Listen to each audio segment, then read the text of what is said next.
Hello, good morning everyone. My name is Archana Bod, lecturer from Pravara Medical Trust, College of Pharmacy, Shevgaon. My subject is biochemistry and clinical pathology. So, from biochemistry and clinical pathology, our first chapter is Introduction to Biochemistry. Okay, so before we started studying biochemistry and clinical pathology, we must know what is mean by biochemistry. Okay, the study dealing with the chemistry of living system is known as biochemistry. So biochemistry आणि clinical pathology ह्या सब्जेक्टचा study करण्याआधी आपल्याला biochemistry म्हणजे काय, introduction to biochemistry हे आपण आधी study करणार आहोत. आता नावामध्ये बायो आणि केमिस्ट्री, बायो म्हणजे living system, the study of chemistry of living system is non as biochemistry. म्हणजे ज्या काही लिव्हिंग सिस्टीम आहेत त्यांचा केमिस्ट्रीचा स्टडी किंवा त्यांचा जो स्टडी आपण करतो त्याला आपण म्हणतो बायोकेमिस्ट्री. आता ह्या सब्जेक्टमध्ये आपण बघणार आहोत की nature and working of biomolecules such as proteins, carbohydrates, fats etc.. आता हे जे बायोमॉलिक्युल्स आहेत, प्रोटीन असेल, कार्बोहायड्रेट असेल, फॅट्स असतील, ह्यांचं नेचर कसं आहे आणि तसेच ह्यांचं वर्किंग कसं आहे त्यांचा स्टडी आपण बायोकेमिस्ट्री अँड क्लिनिकल पॅथॉलॉजी या सब्जेक्टमध्ये करणार आहोत. आता बायोकेमिस्ट्रीचं जे नॉलेज आहे ते कुठे कुठे यूज केलं जातं. The knowledge of biochemistry is used to control diseases, abnormal metabolism and in the treatment of deficiencies. आता हे बायोकेमिस्ट्री हा सब्जेक्ट आपण स्टडी करतो त्याच्यामध्ये आपण हे जे नॉलेज आहे बायोकेमिस्ट्रीचं हे एखादा डिसीज कंट्रोल करण्यासाठी तसेच ॲबनॉर्मल मेटाबॉलिझम त्याच्याशी रिलेटेड डिसीज त्यांचा स्टडी करण्यासाठी आणि ह्या ज्या डिफिशियन्सीज असतात बॉडीमध्ये त्यांच्या ट्रीटमेंटसाठी आपण बायोकेमिस्ट्रीचा स्टडी करत असतो. Okay, and this biochemistry deals with the structure of tissues, structure of cells, organelles and individual molecules themselves. तर या बायोकेमिस्ट्रीमध्ये आपण हे जे टिश्यूज असतात, सेल्स असतात, ऑर्गनेल्स असतात आणि हे इंडिव्हिज्युअल हे प्रत्येक मॉलिक्युल्स जे असतात त्याचा आपण स्टडी बायोकेमिस्ट्रीमध्ये करतो. आता आपल्याला माहिती आहे सेल. आता सेल काय आहे तर it is the basic unit of life. Okay, so before starting the topic cell, first we have to know what is the importance of biochemistry. Okay, why we are studying this biochemistry in the pharmacy? So this biochemistry it deals with the study of nature and working of biomolecules like proteins, carbohydrates, lipids and nucleic acid, and also it helps in the study of various deficiency disease like rickets, beriberi, pellagra due to the deficiency of vitamins. आता biochemistry आपण फार्मसीमध्ये का study करतो, त्याचा importance काय आहे तर बायोकेमिस्ट्रीचा study केल्यानंतर आपल्याला कळतं की हे जे व्हेरियस डिसीजेस आहेत त्याच्यामध्ये रिकेट्स असेल, बेरीबेरी असेल, पेराग्रा असेल, हे कुठल्या विटॅमिन्सच्या डिफिशियन्सीमुळे होतं हे आपण बायोकेमिस्ट्रीमध्ये स्टडी करतो. तसेच जे वेगवेगळे बायोमॉलिक्युल्स आहेत, प्रोटीन असेल, कार्बोहायड्रेट्स असतील, लिपिड्स असेल, न्यूक्लिक ॲसिड असेल, हे कशा पद्धतीने आपल्या बॉडीमध्ये लिव्हिंग सिस्टीममध्ये काम करतात त्यांचा आपण स्टडी करतो आणि त्यांचं नेचर स्टडी करतो.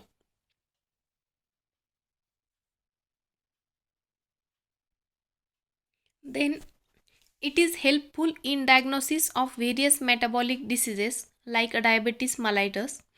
Also it helps in synthesis of various new biomolecules for the treatment like insulin, hormones, erythropoietin, and it is the language of medicine and its principle and experimental methods, all the basic of drug action, drug synthesis, and prevention of a disease. So, the study of biochemistry, it is helpful in the diagnosis of various metabolic diseases. जे abnormal मेटाबॉलिझममुळे जे काही diseases होत असतील, जसे की diabetes मलायटस असेल किंवा त्याच्याशी रिलेटेड डिसीजेस असतील, त्याच्या डायग्नोसिससाठी, त्यांच्या ट्रीटमेंटसाठी आपण बायोकेमिस्ट्रीचा स्टडी करत असतो. तसेच जे व्हेरियस बायोमॉलिक्युल्स आहेत की इन्सुलिन रिलेटेड डिसीजेस असतील, हार्मोन रिलेटेड डिसीजेस असतील, त्यांच्याशी रिलेटेड वेगवेगळे बायोमॉलिक्यूल, त्यांचं सिंथेसिस आणि त्यांच्या ट्रीटमेंटसाठी बायोकेमिस्ट्रीचा स्टडी केला जातो. तसेच याला लँग्वेज ऑफ मेडिसिन पण म्हणतात किंवा त्याचे जे प्रिन्सिपल आहेत आणि एक्सपेरिमेंटल मेथड ज्या आहेत त्या आपण स्टडी करतो. मग त्याच्यामध्ये वेगवेगळ्या ड्रग्स, त्या ड्रग्सच्या ॲक्शन, त्या ड्रग्सचं सिंथेसिस आणि हे जे ड्रग्स आहेत, व्हेरियस ड्रग्स आहेत, हे आपल्या बॉडीवर कशा प्रकारे ॲक्ट करतात आणि ते आपण एखाद्या डिसीजच्या प्रिव्हेन्शनसाठी कसे यूज करू शकतो याचा स्टडी आपण बायोकेमिस्ट्रीमध्ये करत असतो. ओके, आता आपल्याला माहिती आहे सेल, जसं की as I told you, cell is the basic smallest unit of an organism, or we usually say that it is the building block of life, and cell is the structural and functional unit of organism. Cell हे काय आहे, एक structural किंवा functional unit आहे ऑर्गॅनिझमचं, आणि sale हे काय आहे, एक स्मॉलेस्ट युनिट आहे ऑफ ऑर्गॅनिझम, आणि सेल्सला त्यालाच आपण काय म्हणत असतो की बिल्डिंग ब्लॉक ऑफ लाईफ असं आपण सेलला म्हणत असतो. ओके, आता दोन प्रकारच्या सेल असतात. There are two types of cells. One is the animal cell and one is the plant cell. आता हे सेल याचे वेगवेगळे कंपोनंट आपण स्टडी करणार आहोत आणि त्या कंपोनंट्सचे फंक्शन आपण ह्या चॅप्टरमध्ये स्टडी करणार आहोत. आता सेल जसं की आपण बघितलं, ॲटम असतो, ॲटम्स एकत्र येतात आणि काय तयार होतो, मॉलिक्यूल तयार होतो. मॉलिक्यूल एकत्र येतात आणि काय तयार होतं, सेल तयार होतो. सेल एकत्र येतात आणि काय तयार होतो, टिश्यू तयार होतो. टिश्यू ज्यावेळेस एकत्र येतात त्यावेळेस काय तयार होतो, ऑर्गन तयार होतो. आणि ज्यावेळेस ऑर्गन एकत्र येतात त्यावेळेस त्या ऑर्गनची एक काय होते, सिस्टीम तयार होते. तर हे एक बेसिक स्ट्रक्चर आहे ॲनिमल सेलचं आणि प्लांट सेलचं. ओके, तर ह्याच्या सेलचे जे वेगवेगळे कंपोनंट आहेत, मग त्याच्यामध्ये न्यूक्लियस असेल, न्यूक्लिओलस असेल, रायबोझोम्स असेल, स्मूथ एंडोप्लाझमिक रेटिक्युलम असेल, पेरॉक्झिझोम असतील, सायटोस्केलेटन असेल, गॉल्गी कॉम्प्लेक्स असेल, plasma membrane, mitochondria, rough endoplasmic reticulum, centrioles, lysosomes, हे त्याचे सगळे पार्ट्स आहेत. हे त्या आणि या प्रत्येक पार्टचं स्ट्रक्चरचं एक फंक्शन आहे जे की आपण ह्या चॅप्टरमध्ये बघणार आहोत. आता त्या पार्ट्स असेल ते स्ट्रक्चर्स जे असतील त्यांचं फंक्शन स्टडी करण्याच्या आधी आपण प्लांट सेलमध्ये आणि ॲनिमल सेलमध्ये जो काही बेसिक डिफरन्स आहे तो आजच्या या लेक्चरमध्ये बघणार आहोत. Okay, so today we are going to discuss about the difference between the plant cell and animal cell. Okay, so you can see both images on the screen, that is animal cell and plant cell. The first difference is the cell wall is absent in the animal cell. So here are the names which are given to animal cell and plant cell. Okay, in animal cell the cell wall is absent and in the plant cell the cell wall is present. The second difference is the plasma membrane is the outermost boundary of the cell, and in the plant cell the cell wall is the outermost boundary of the cell.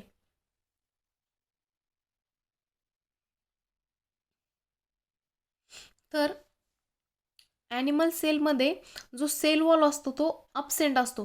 तुम्ही बघू शकता animal sale आहे, त्याच्या जे outermost layer आहे त्याच्या outermost लेअरला sale wall हा काय आहे, अबसेंट आहे, सेल वॉल नाही आहे. पण इथं प्लांट सेलमध्ये तुम्ही बघू शकता, इथं प्लांट सेलच्या वरतीच नाव आहे सेल वॉल. तर जसं सेल वॉल आहे, ती जी वॉल आहे ती काय आहे, प्लांट सेलमध्ये प्रेझेंट आहे. ओके. द सेकंड डिफरन्स जो मी तुम्हाला सांगितला, plasma membrane is the outer most boundary of the cell. आता हा जो प्लाझ्मा मेम्ब्रेन आहे, इथे एकच इथं नाव लिहिलेलं आहे प्लाझ्मा मेम्ब्रेन. तर ही काय आउटर मोस्ट बाउंड्री आहे सेलची. पण प्लांट सेलमध्ये काय आहे, त्याची आउटर मोस्ट बाउंड्री कोणती आहे, सेल वॉल. आता प्लांट सेलच्या वरतीच नाव आहे बघा, सेल वॉल. ती सेल वॉल ही जी आहे ती त्याची आउटर मोस्ट बाउंड्री आहे. आणि ॲनिमल सेलमध्ये जी प्लाझ्मा मेम्ब्रेन आहे ती त्याची आउटर मोस्ट बाउंड्री आहे. ओके. तर ॲनिमल सेलमध्ये काय असतं, प्लास्टिड्स अब्सेंट असतात आणि प्लांट सेलमध्ये ज्या प्लास्टिड्स असतात त्या प्रेझेंट असतात. ओके. ॲनिमल सेलमध्ये लायझोझोम्स प्रेझेंट असतात आणि प्लांट सेलमध्ये लायझोझोम्स हे युजली अब्सेंट असतात. तर ॲनिमल सेलमध्ये पेअर ऑफ सेंट्रिओल्स जे असतात ते प्रेझेंट असतात. ठीक आहे. इथे तुम्ही सेंट्रिओल बघू शकता, ॲनिमल सेलच्या वरती नाव आहे सेंट्रिओल. इथे पेअर ऑफ सेंट्रिओल असतात की जे ॲनिमल सेलमध्ये प्रेझेंट असतात, पण प्लांट सेलमध्ये सेंट्रिओल्स काय असतात, अब्सेंट असतात. ओके. तर जो नेक्स्ट डिफरन्स जो आहे ॲनिमल सेल आणि प्लांट सेलमध्ये, तो आहे की जे व्हॅक्यूल्स आहेत, इकडे तुम्ही बघू शकता एक मोठा एम्प्टी व्हॅक्यूल आहे, तो काय आहे प्लांट सेलमध्ये प्रेझेंट आहे आणि ॲनिमल सेलमध्ये तसा जो व्हॅक्यूल आहे तो काय असतो, अब्सेंट असतो. ओके. तर जो नेक्स्ट डिफरन्स जो आहे ॲनिमल सेलमध्ये आणि प्लांट सेलमध्ये, तो आहे की फॅगोसायटसिस किंवा पिनोसायटसिस त्या ॲनिमल सेलमध्ये ऑब्झर्व होतात, पण प्लांट सेलमध्ये फॅगोसायटसिस आणि pinocytosis they are not observe. And the last difference is Golgi apparatus is present with specific polarity. जो ॲनिमल सेलमध्ये जो गॉल्गी ॲपरेटस असतो, गॉल्गी बॉडी आपण ज्याला म्हणतो, तो गॉल्गी ॲपरेटस प्रेझेंट असतो. म्हणजे तो दोन्हीमध्ये पण प्रेझेंट असतो, ॲनिमल सेलमध्ये पण असतो आणि प्लांट सेलमध्ये पण असतो. पण जो ॲनिमल सेलमध्ये जो गॉल्गी ॲपरेटस असतो त्याला एक स्पेसिफिक पॉलॅरिटी असते. पण जो प्लांट सेलमध्ये जो गॉल्गी बॉडी आपण म्हणतो, गॉल्गी ॲपरेटस म्हणतो, तो प्रेझेंट असतो, पण तो त्याला एक स्पेसिफिक पॉलॅरिटी नसते. म्हणजे तो स्कॅटर्ड असतो, त्याला स्पेसिफिक पॉलॅरिटी नसते. गॉल्गी ॲपरेटस जसं आपल्याला माहिती आहे, Golgi apparatus is compact and it consist of parallel membrane, plates and tubules. त्याच्यामध्ये काय असतं, एक पॅरलल मेम्ब्रेन असतात, प्लेट्स असतात किंवा त्याला ट्युबल्स म्हणतो आपण. And it is the site of enzyme secretion. ती काय आहे, एक एन्झाईम सिक्रिशनची एक साईट आहे. And it participates in the formation of lysosomes. म्हणजे गॉल्गी ॲपरेटस कशासाठी हेल्प करतं, लायझोझोम्सच्या फॉर्मेशनसाठी ते हेल्प करत असतात. आता लायझोझोम्स काय असतात, एक लायझोझोम्समध्ये एकदम स्मॉल व्हास्क्युलर स्ट्रक्चर्स असतात की ज्याच्यामध्ये एक होमोजेनियस फ्लुइड असतं. And it is composed of single layer and contains digestive enzyme for intracellular digestion. आणि त्याच्यामध्ये काय असतं, सिंगल लेअर असतात आणि त्याच्यामध्ये डायजेस्टिव्ह एन्झाईम असतं की जे इंट्रासेल्युलर डायजेशनसाठी हेल्प करतं. तर हे झाला basic difference in the plant cell and in between the animal cell. Okay. So हा जो डिफरन्स जो मी आता तुम्हाला सांगितला, it is all mention in this presentation. So here is the difference, animal cell and plant cell. That is, cell wall is absent, cell wall is present. Plasma membrane is the outermost boundary of the cell and cell wall is the outermost boundary of the cell. Okay. Plastids are absent, plastids are present. Then next difference is lysosomes are present in the animal cells and lysosomes are usually absent in the plant cell. Then in the animal cell there is a pair of centriole is present and in the plant cell centrioles are absent. Okay. The vacuoles are absent in the in animal cell and the large central vacuole is present in the plant cell. Okay. The phagocytosis or pinocytosis is observed in animal cell and in phagocytosis or pinocytosis is not observed in plant cell. And the last, I just told you, the Golgi apparatus is present with a specific polarity and in plant cell the Golgi apparatus is scattered in the cytoplasm. Okay. So in next lecture we will discuss about the structure and functions of cell organelles. So I hope today you understand the difference between plant cell and animal cell, and also importance of biochemistry and the definition of biochemistry. So thank you so much.